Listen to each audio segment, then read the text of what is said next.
अरे और कितनी देर लगेगी तैयार होने में? किसे दिखाना है जो इतना सज सवर रही हो? सभी नई बहू को देखने आ रहे हैं, तुम्हें नहीं। बस 5 मिनट, अपने बालों का जूड़ा बनाते हुए संजना ने जवाब दिया। ठीक है, जल्दी करो, मैं गाड़ी स्टार्ट कर रहा हूं।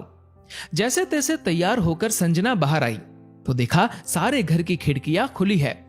लाइट, पंखे, टीवी सभी चल रहे हैं। जल्दी जल्दी लाइट, पंखे, टीवी और खिड़कियां बंद करके वह बाहर आई और दरवाजे पर ताला लगाकर गाड़ी में बैठ गई। गौतम बोला, पता नहीं कितना वक्त लगता है तैयार होने में। हमेशा तुम्हारी वजह से देर हो जाती है। वहां जाते ही मुझे सुनना पड़ेगा।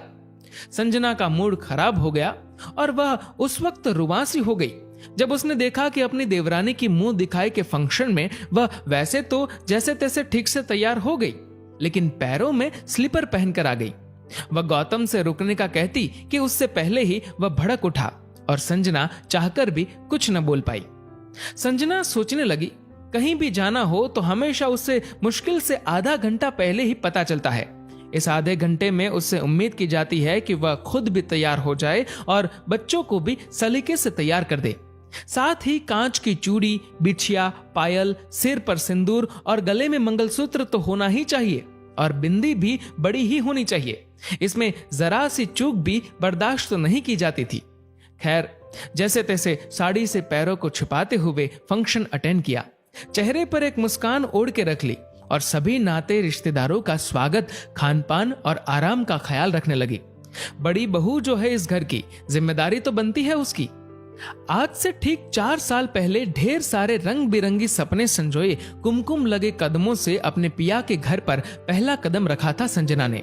फिर पिया के साथ कलेवा खोलना, थाल उठाए, जुआ जुई, मुंह दिखाए जैसी कई रस्में निभाई थी और इन रस्मों को निभाते, शर्माते, डगमगाते वह कब गौतम के करीब आ गई उसे पता भी नहीं चला। पिया के प्यार की मदहोशी में मदहोश दिन बड़े अच्छे कट रहे थे। वह गौतम के प्यार में इस कदर डूबी हुई थी कि सास ससुर से मिलने वाले तानों और उलाहना को अनसुना कर दिया करती थी। बड़े ही धैर्य के साथ वह अपनी गृहस्थी में रमने की कोशिश कर रही थी। पर कहते हैं ना कि हर दिन एक समान नहीं होते।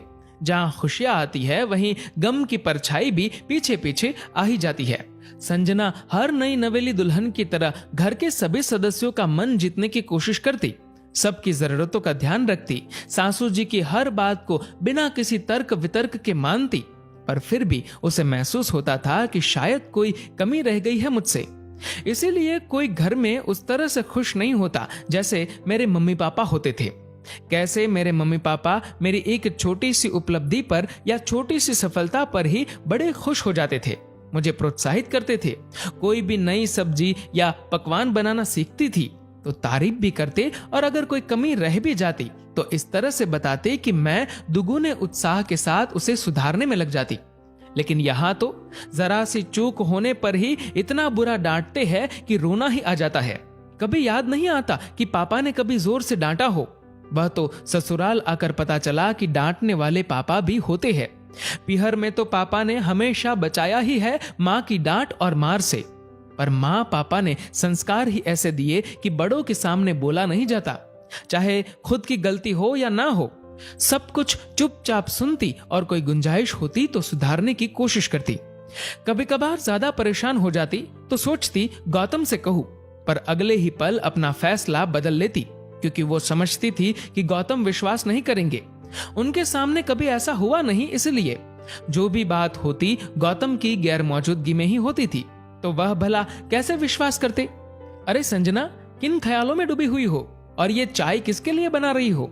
एक कप मुझे भी देना। संजना वर्तमान में लौट आई और अपनी ताई सास के पैर छूकर बोली, नई बहू के मम्मी पापा के लिए बना रही हूँ, आपके लिए भी बना देती हूँ। ताई सास कहती है, संजना तुम्हारे पीहर से कोई नहीं आया? संजना बोली, नहीं, कोई नहीं आया क्योंकि किसी ने बुलाया ही नहीं और आप तो सब जानती है ये हमेशा की बात है। ताई सास बोली, अरे तो तुम क्यों देवरानी के पीहर वालों की आवभगत में लगी हुई हो? तुम्हारे तो पीहर वालों को पूछते भी नहीं, ये भेदभाव नहीं है क्या? संजना बोली, हाँ ताई जी, भेदभाव तो है, लेकिन ये भेदभाव तो मेरे सास ससुर कर रहे हैं, उसमें मेरी देवरानी या उसके पीहर वालों का क्या दोष है? आप तो आराम से बैठकर चाय पीजिए, इन सब बातों को छोड़िए। चाय पीते हुए संजना के सामने 3 साल पहले की वह घटना आंखों के सामने चलचित्र की तरह घूमने लगी। 3 साल पहले उसे अपने ससुराल को छोड़ने के लिए मजबूर होना पड़ा, क्योंकि उसने अपने ससुर को जवाब दे दिया था। क्या करती वह? शादी हुए काफी वक्त हो चुका था। पग फेरे के बाद एक बार भी अपने पिहर नहीं जा पाई थी वह। उसे सबकी बहुत याद आती थी, पर सासू जी ने एक बार भी उसे पिहर जाने को नहीं कहा। जब भी वह जाने का पूछती, उसे कई घंटों तक जवाब ही नहीं देती, या एक के बाद एक काम बताती जाती और उसे करते करते शाम हो जाती। फिर उसकी सास कहती, तुम गई नहीं?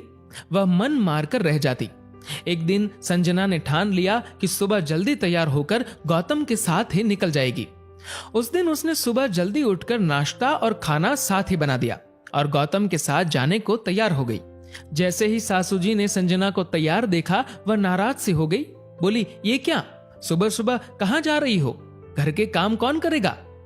मैंने नाश्ता और खाना बना दिया है, मैं पिहर जा रही हूँ। संजना का इतना कहना था कि ससुर जी चिल्ला के बोले, किसकी इजाजत से पिहर जा रही हो? संजना से भी इस बार रहा नहीं गया। वह बोल पड़ी, अपने पिहर जाने और मम्मी पापा से मिलने के लिए मुझे किसी की इजाजत की जरूरत नहीं है। आपको कैसा लगेगा जब आपके बेटे को आपसे बात करने के लिए इजाजत मांगनी पड़े? और मैं तो हमेशा पूछती थी, लेकिन कोई जवाब ही नहीं देता था। तो मैंने भी सोच लिया, अब किसी से नहीं पूछूंगी। इतने वक्त का गुबार और गुस्सा संजना के शब्दों में झलक रहा था। आज न उसे माँ के संस्कार याद आ रहे थे, ना ही पिता की सीख। उसे याद रहा तो सिर्फ वह तड़प और बेबसी जो इतने महीनों से वह महसूस कर रही थी। एक माँ बाप अपने बेटी को कितने प्यार से पालते हैं, बड़ा करते हैं, हर ख्वाहिश पूरी करने की कोशिश करते हैं और साथ ही उसे संस्कारित करते हैं, क्योंकि उसे पराये घर जाना है। लेकिन बेटी तो माँ पापा के साथ 27-28 साल रहती है। उसे उनसे बात करने के लिए इजाजत नहीं लेनी पड़ती। वह जब चाहे तब बात कर सकती है, उनसे रूठ सकती है, उन्हें मना सकती है। लेकिन शादी होते ही उम्मीद की जाती है वह अपने माता पिता को भूल जाए। सिर्फ तब याद रखे जब ससुराल में कोई रस्म निभानी हो और तोहफों की बरसात करनी हो। ऐसा क्यों? किसने हक दिया आप सबको? और ये पति पता नहीं किस मिट्टी के बने हुए हैं। सही को सही और गलत को गलत कहने में किस बात का डर लगता है? कहते फिरते हैं तुमसे बहुत प्यार करते हैं और मौका मिलने पर जताते भी नहीं है। पर ऐसे प्यार का क्या अचार डाला जाए? जो अपनी पत्नी के साथ खड़ा नहीं हो सकता, उसके पक्ष में एक बात नहीं बोल सकता। संजना के इतना कहते ही गौतम उस पर बरस पड़ा। बोला, ये किस तरह से बात कर रही हो तुम? संजना आंखों में आंसू लिए बोली, क्या गलत कहा और क्यों कहना पड़ा? क्योंकि तुम कुछ नहीं बोलते। मैं गलत करूं तो तुम मुझसे कहो, मैं गलती सुधारने की कोशिश करूंगी। लेकिन अगर तुम्हारे मम्मी पापा गलत कर रहे हैं तो तुम चुप क्यों हो? गलत बात मुझसे बर्दाश्त नहीं होती और जिन्होंने जन्म दिया उनसे मिले बिना कैसे रहूंगी? खुद से क्यों नहीं कहते मिल आओ, तो इतनी बात ही नहीं बढ़ती। गौतम बिना कुछ बोले ऑफिस के लिए निकल गया और संजना अपना सामान पैक करके पिहर चली गई। हफ्ते भर बाद गौतम संजना को लेने गया। उससे माफी मांगी और समझाया कि कुछ भी कहना हो मुझसे कह लेना, लेकिन मम्मी पापा के सामने मत बोलना। लेकिन संजना ने साफ मना कर दिया। उसने कहा, जिस घर में मेरे माता पिता की इज्जत नहीं, वहां मैं नहीं रहूंगी। जहां मेरे मम्मी पापा को मुझसे मिलने के लिए मिन्नतें करनी पड़े, मैं वहां नहीं रह सकती। अगर तुम चाहते हो मैं तुम्हारे साथ उस घर में चलूं, तो तुम्हें वादा करना होगा कि कोई मेरे माता पिता को अपशब्द नहीं कहेगा और अपने घर जाने के लिए मैं किसी की इजाजत नहीं लूंगी, तुम्हारी भी नहीं। गौतम बोल पड़ा, तुम क्यों बात को बढ़ा रही हो? संजना बोली, मैं तुम्हारी बातों में नहीं आऊंगी। या तो तुम वादा करो या मुझे भूल जाओ। गौतम उस वक्त तो वहां से चला गया, पर संजना का पक्ष अपने मम्मी पापा के सामने रखने की हिम्मत नहीं कर पा रहा था। वह सोच ही रहा था कि कैसे इस समस्या को सुलझाया जाए कि तभी उसके पास उसके तबादले का ऑर्डर आ गया और उसे अपनी समस्या का हल अपने आप ही मिल गया। वह संजना को लेकर नए शहर आ गया। गौतम समझ रहा था कि उसने अपनी समस्या बहुत अच्छे से सुलझा ली। संजना अपने सास ससुर की नजर में बुरी बहू बन गई, जिसके किस्सों का ढिंढोरा उसकी सास अपने समाज में गाती रहती है। आखिर अपने आप को पाक साफ साबित करने के लिए सफाई भी तो पेश करनी थी। संजना, तुम गौतम के साथ जाकर अपने 2-3 दिन के कपड़े ले आओ। तुम्हें यहीं रहना होगा। सारे मेहमान आज चले जाएंगे, पर तुम यहाँ रहोगी तो नई बहू का मन भी लगा रहेगा। सासू जी ने जैसे ही संजना को आदेश दिया, संजना बोली, माफ कीजिएगा माँ जी, मैं नहीं रुक पाऊंगी। मुझे मम्मी को हॉस्पिटल दिखाने जाना है और 1 हफ्ते तक जब तक यहाँ हूँ उन्हीं के पास रहूंगी। मैं कौन सा रोज आ पाती हूँ।